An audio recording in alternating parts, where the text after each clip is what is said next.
যে ছাত্ররা, যে সমন্বয়করা এই জাতিকে মুক্তি উপহার দিল, আজকে তাদের বিরুদ্ধে নানান ধরনের অভিযোগ। আপনারা দেখেছেন গতকাল সামাজিক যোগাযোগ মাধ্যমে একটি ভিডিও ভাইরাল হয়েছে। বিভিন্ন সোশ্যাল অ্যাক্টিভিস্ট, সাংবাদিক, তারা সামাজিক যোগাযোগ মাধ্যমে তারা ভিডিও প্রকাশ করেছে।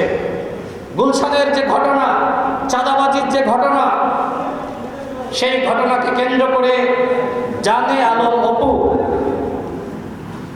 এই ছেলেটি একসময় ছাত্র অধিকার পরিষদের রাজনীতি করত। ছাত্র অধিকার পরিষদের রাজনীতি করা অবস্থায় আমরা তাকে গণ অভ্যুত্থানের নেতৃত্ব দেওয়ার জন্য প্রস্তুত করেছিলাম।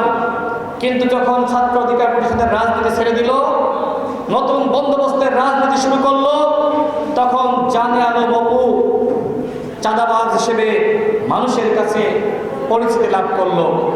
কিন্তু আমি চ্যালেঞ্জ করে বলতে পারি, গণ অধিকার পরিষদ, ছাত্র অধিকার পরিষদের নেতৃবৃন্দরা কোথাও চাঁদাবাজি করছে না, কোথাও দখলদারিত্ব করছে না। আর যদি কেউ ভবিষ্যতে করে থাকে, আমি তাদেরকে হুঁশিয়ারি দিচ্ছি, চাঁদাবাজি করে গণ অধিকার পরিষদের রাজনীতি তোমরা কেউ করতে পারবা না। যারা অন্যায় করবা, অপরাধ করবা, তাদেরকে ধরে নিয়ে পুলিশের হাতে সোপর্দ করা হবে। অন্যায় অপরাধের বিরুদ্ধে, দখলদারিত্বের বিরুদ্ধে গণ অধিকার পরিষদের নীতি হলো জিরো টলারেন্স নীতি।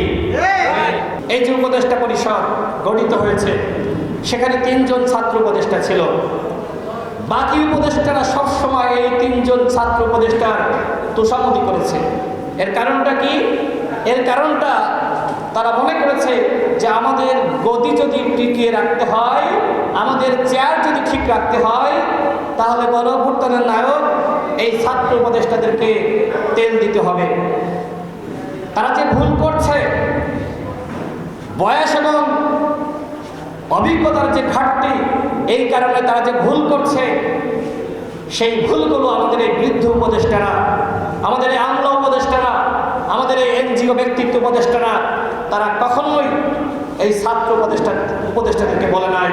তাদের বয়স কম, তাদেরকে বোঝানো দরকার ছিল, বলা দরকার ছিল যে এই কাজগুলো করা যাবে, এই কাজগুলো করা যাবে না। এবং যারা সমন্বয়ক ছিল, যারা বৈষম্যবিরোধী ছাত্র আন্দোলনের নেতা ছিল, আপনারা দেখেছেন তাদেরকে বিভিন্ন সরকারি দপ্তরে, অফিসে ছাত্র প্রতিনিধি হিসেবে দায়িত্ব দেওয়া হয়েছিল। এরপরে কি হলো?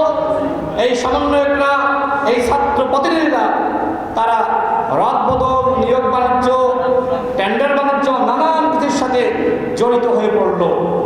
এর দায়টা কার? এর দায়টা এই উপদেষ্টা পরিষদের, এর দায়টা ডক্টর মোহাম্মদ ইউনূসের।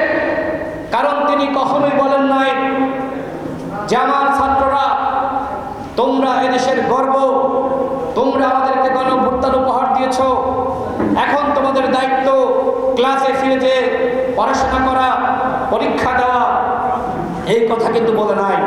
ডক্টর মোহাম্মদ ইউনূস বলে নাই যে আগামীতে এই ছাত্রদেরকে ডাক্তার হতে হবে, ইঞ্জিনিয়ার হতে হবে, গবেষক হতে হবে, বিজ্ঞানী হতে হবে। তিনি ছাত্রদেরকে একটি দল করার পরামর্শ দিয়েছেন, ছাত্রদেরকে মাথায় নিয়ে নাচানাচি করেছেন। তখন ছাত্ররা বিভ্রান্ত হয়ে তারা সব কিছু নিয়ন্ত্রণ করার জন্য ছাত্র প্রতিনিধি হিসেবে বিভিন্ন জায়গায় দায়িত্ব দিল। ডিসিরা, এসপিরা সমন্বয়ক নাম শুনলে মন্ত্রীর মতন শ্রদ্ধা করা শুরু করলো। একজন সমন্বয়ক ডিসির অফিসে যাচ্ছে, ডিসি উঠে দাঁড়িয়ে বলে আসেন আসেন আসেন। একজন সমন্বয়ক এসপির অফিসে যায়, এসপি উঠে দাঁড়িয়ে বলে আসেন আসেন আসেন। মাঝখানে চেয়ারে তাকে বসায়। যদি সম্ভব হতো যে ডিসি বা এসপি চেয়ারটা ছেড়ে দিয়ে ওই সমন্বয়ককে তিনি যদি বসাতে পারতেন, তাহলে হয়তো পরিপূর্ণ সম্মান তাদেরকে হয়তো দিতে পারতেন বা দেখাতে পারতেন। এইভাবে অতি ভক্তি করে, অতি শ্রদ্ধা করে, অতি তেলামি করে আজকে ছাত্রদেরকে বিভ্রান্ত করা হয়েছে। সকল ছাত্ররা বিভ্রান্ত হয়েছে আমি এটি বলবো না। যারা পরবর্তীতে নতুন বন্দোবস্তের নামে মাঠে ছিল, আজকে তাদের অবস্থার পরিবর্তন দেখেন। কত মানুষের বিরুদ্ধে কত অভিযোগ,